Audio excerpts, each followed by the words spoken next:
Hello दोस्तों, आप लोगों का पी एजुकेशन में स्वागत है। मैंने आपको कल पार्ट 1 दे दिया था बीएससी एग्री 6 सेमेस्टर वालों के लिए। आज पार्ट 2 लेकर आया हूँ, rainfed and dry land agriculture. तो आइए क्वेश्चनों को डिस्कस करते हैं। ठीक है, क्वेश्चन नंबर 1 है, किसी बड़े क्षेत्र में जल एकत्रित करके किसी एक सकरे मार्ग से बहना कहलाता है, तो वह कहलाता है जल बहाव क्षेत्र कहलाता है। क्वेश्चन नंबर 2 है, इसमें बताया गया शुष्क क्षेत्रों में जल बहाव के प्रवाह को बढ़ाने के लिए प्रयोग करते हैं, तो एसहाइल प्रयोग करते हैं। क्वेश्चन नंबर 3 है, जल की गुणवत्ता की दृष्टि से अच्छा जल होता है, तो होता है तालाब होता है। फिर अगला क्वेश्चन है, गहरा अंतः श्रवण द्वारा प्रतिशत हानि अधिक होती है, तो फसली भूमि में अधिक हानि होती है। फिर अगला क्वेश्चन है कि ईटी संबंधित है, ईटी किससे संबंधित है, तो वो है यूरोपो ट्रांसपायरेशन से। फिर क्वेश्चन नंबर 7 है, जिसमें बताया गया समय के साथ मृदा जल के साथ मृदा जल की मात्रा में परिवर्तन मृदा गतिकी कहलाती है। ठीक है, क्वेश्चन नंबर 8 है, जिसमें बताया गया है रिवर्स को नियंत्रित करने वाला उत्तम अवरोधक कौन होता है, तो होता है बेंजोनाइट होता है। क्वेश्चन नंबर 9 है, जिसमें बताया गया है सोखो माजरी परियोजना कब चलाई गई थी, तो 1975 में चलाई गई थी। अगला क्वेश्चन है, सूखो माजरी परियोजना किसके द्वारा चलाई गई थी, तो ये केंद्रीय भूमि संरक्षण संस्था के द्वारा चलाई गई थी।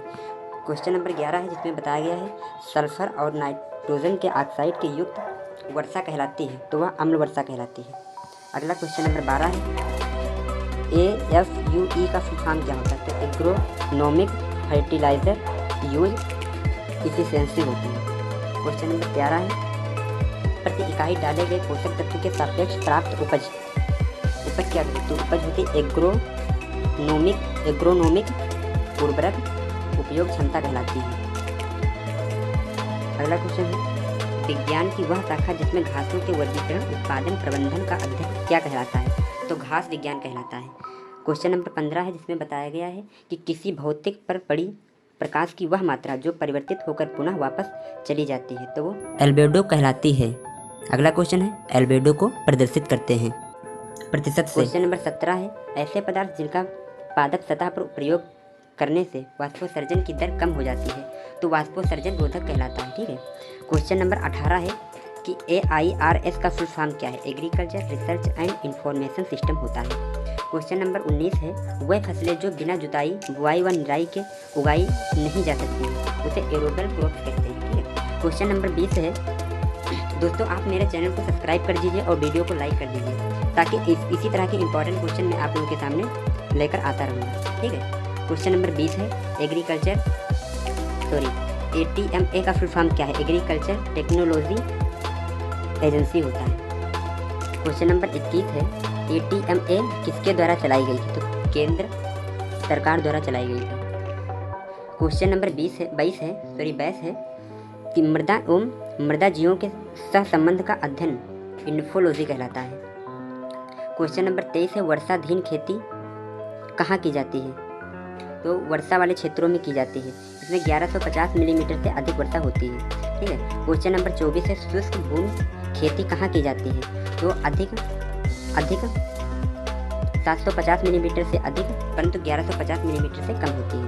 क्वेश्चन नंबर 25 है, शुष्क खेती 750 मिलीमीटर से कम वर्षा वाले क्षेत्रों में की जाती है।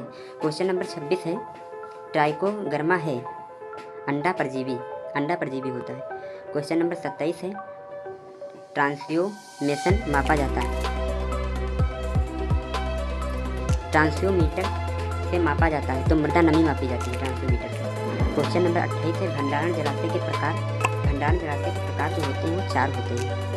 क्वेश्चन नंबर 29 है, 29 में बताया गया है कि मरुभूमि विकास कार्यक्रम कब प्रारंभ किया गया, 1977। क्वेश्चन नंबर 30 है, प्रथम फैमिन कमीशन की स्थापना 1880 में हुई थी। 1880 में। अगला क्वेश्चन है, भारत में कितने प्रतिशत भाग शुष्क खेती की जाती है, कितने प्रतिशत भाग पर शुष्क खेती की जाती है, लगभग 65% पर खेती की जाती है। अगला क्वेश्चन नंबर 32 है, जिसमें बताया गया है पौधे द्वारा ग्रहण किए गए जल की कितनी प्रतिशत वाष्पोत्सर्जन द्वारा उड़ जाता है, यानी पौधों द्वारा ग्रहण किए गए जल की कितनी प्रतिशत वाष्पोत्सर्जन उड़ जाता है, तो 99% जो जल होता है वह वाष्पोत्सर्जन द्वारा उड़ जाता है। फिर क्वेश्चन नंबर अगला है 33 नंबर। इसमें बताया कि वृद्धि कम करने वाले उच्च संवेदन सोजक साइकोसेल या CCC। क्वेश्चन नंबर 34 में बताया गया है C4 पौधे होते हैं, तो ये जो C4 पौधे होते हैं ये सूखा अवरोधी होते हैं। क्वेश्चन नंबर 35 में बताया गया है कि बरानी क्षेत्र में मरुभूमि बचाने से रोकने के लिए एक विधि है, तो कृषि वानिकी विधि एक होती है मरुभूमि से बचाने के लिए। क्वेश्चन नंबर 36 है भारत में सिंचित क्षेत्र कितना है, तो भारत में सिंचित क्षेत्र जो है वो 45.6% है। ये क्वेश्चन हमें पार्ट 1 में बताया था, ये रिपीट हो गया है। फिर क्वेश्चन नंबर 37 है शुष्क क्षेत्र में गड्ढे कितने आकार के होते हैं, तो वो होते हैं 30 × 30 × 30 सेंटीमीटर के गड्ढे होते हैं शुष्क क्षेत्रों में। क्वेश्चन नंबर 38 में बताया गया प्रक्षेत्र तालाब का न्यूनतम आकार कितना होता है, तो उसका न्यूनतम आकार जो होता है 250 मीटर क्यूब होता है। फिर अगला क्वेश्चन है जिसमें बताया गया है WWFN का फुल फॉर्म क्या होता है, world wide fund for nature होता है, world wide fund for nature होता है। फिर अगला क्वेश्चन नंबर 40 है। क्वेश्चन नंबर 40 है कि विश्व संरक्षण नीति बनाई गई थी, तो विश्व संरक्षण नीति जो है 1980 में बनाई गई थी। ठीक है। अगला क्वेश्चन है वन संरक्षण अधिनियम बनाया गया था, तो वन संरक्षण अधिनियम जो है वह 1980 में ही बनाया गया था।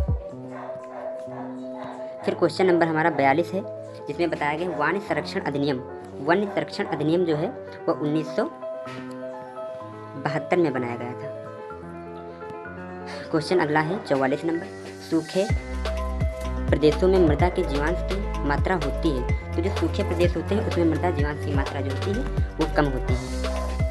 हमारा क्वेश्चन नंबर 45 है एग्रीसेट का फुल फॉर्म क्या है, तो एग्रीसेट का जो फुल फॉर्म है international crop research institute for the semi arid crops होता है।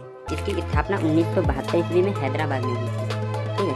यदि हमारे चैनल को अभी सब्सक्राइब नहीं किया है तो सब्सक्राइब कर लीजिए और बेल आइकन को दबा दीजिए ताकि जो आने वाली नोटिफिकेशन है आप लोगों को सबसे पहले पहुंच सके। फिर क्वेश्चन नंबर 46 है CRIDA का फुल फॉर्म क्या है, तो इसका फुल फॉर्म है central research institute for dryland agriculture. इसकी स्थापना 1985 में हैदराबाद में हुई थी। ठीक है।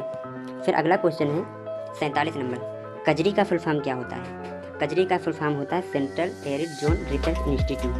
क्वेश्चन नंबर 48 है शुष्क क्षेत्रों में कौन सी खेती अधिक प्रचलित है, तो मिश्रित खेती जो होती है अधिक प्रचलित होती है क्षेत्रों में। क्वेश्चन नंबर 49 है APEDA का फुल फॉर्म क्या है, agriculture and processed for product export development authority होता है, जिसकी स्थापना नई दिल्ली में 1886 में हुई थी। हमारा वीडियो का अंत क्वेश्चन है क्वेश्चन नंबर 50। इसमें बताया गया APEDA किसके अंतर्गत आता है, तो वो मिनिस्ट्री ऑफ कॉमर्स के अंतर्गत आता है। दोस्तों वीडियो देखने के लिए धन्यवाद। अगर आपने हमारे चैनल को सब्सक्राइब नहीं किया है तो सब्सक्राइब कर लीजिए, बेल आइकन को दबा दीजिए ताकि आने वाले वीडियो आप लोगों को